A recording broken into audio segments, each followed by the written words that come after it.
BMW X3. We're gonna oil change on this bad boy. Let's get it. All right, I already got the beauty cover off because I had to get this oil filter housing piece over the top. I don't have the right wrench cup anyway, so I just use my oil, my pliers.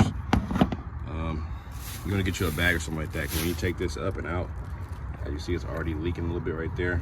I'm gonna pull that out, put it in the bag, it's gonna drip everywhere. So let me take that out, put it in this bag real quick. This is what it looks like right here once you get it out.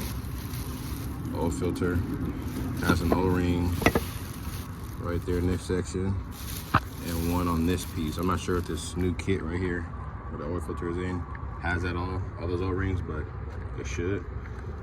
You see how dirty that oil is right there. So, like you said, doing this oil change, that's the oil filter where it sits at. If you got the right size cup, you don't necessarily take this off. But because I didn't, I used my pliers. I needed to let the room right here where this plastic piece was sitting, so that's that. All right, you see this one out the pack came with a crush washer, which is that gold thing. One medium-sized O-ring, a very large one right here, and so a green one. And also, depending on what cap you got, come with the top piece and the O-ring for that as well. This one don't have that one, but it came with an assortment of all of them just in case. So we'll be able to replace this O-ring and this bigger O-ring, and then obviously the filter right here. So get that all put together, throwing back in the car. These are the two O-rings you want to change out. You get the smaller one that's in that kit, the green one I showed you earlier, and this big black one, bigger black one. As you see, the green one, and then right around this part where my thumb's touching, there's an O-ring that goes all the way around there. And that's really all you need to do. And then you simply place that back in its respective spot. Well, I'm gonna lubricate the O-ring just a little bit on the outside here, so that way it doesn't like roll or anything crazy like that on me.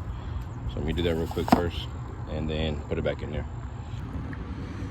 All right, after you put this cap back on, there's a torque spec, 25 newton meters plus 5 newton meters. So you get it tight 25, and then you adjust it plus additional 5 newton meters. Oil filters in, oil ones out. Before I go on the bottom, I like to take out the oil cap right here, the fuel port, because when you open that drain at the bottom, it kind of sloshes out versus just comes out real smooth. I do have it already jacked up on stands already.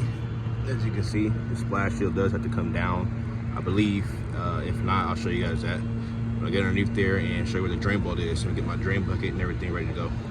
All right, I'm underneath the vehicle. As you can see, this is the front part of the pan. So this is your radiator going straight back. This is where your jack point is. Got the front of the pan, oil pan, or midway the point of the oil pan. You're gonna go all the way back here. This is your drain bolt right there.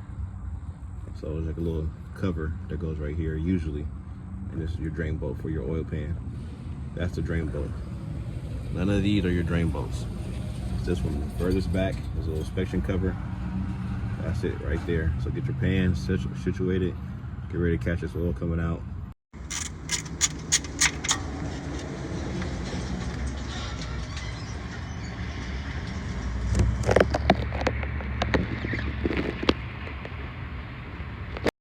So we're gonna let that continue to drain out up in there.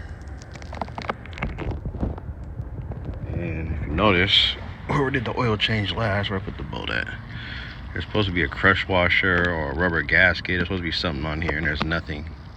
So just notice, no wonder I had a little small oil leak where the filter or the plug was. So we got another one today for him. So we'll be changing that out. All right, plug's back installed with a new crush washer on it as well. So we'll go ahead and put this cover back on and start filling it up with oil. All right, so you can take 6.5 quarts total.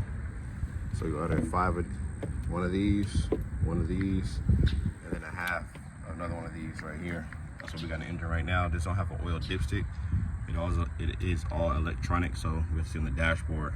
So let me prime the engine and then check the oil level. All right, this is how you reset it as well. So you don't put your foot on the brake. You get the key in the car with you. You press the start button one time.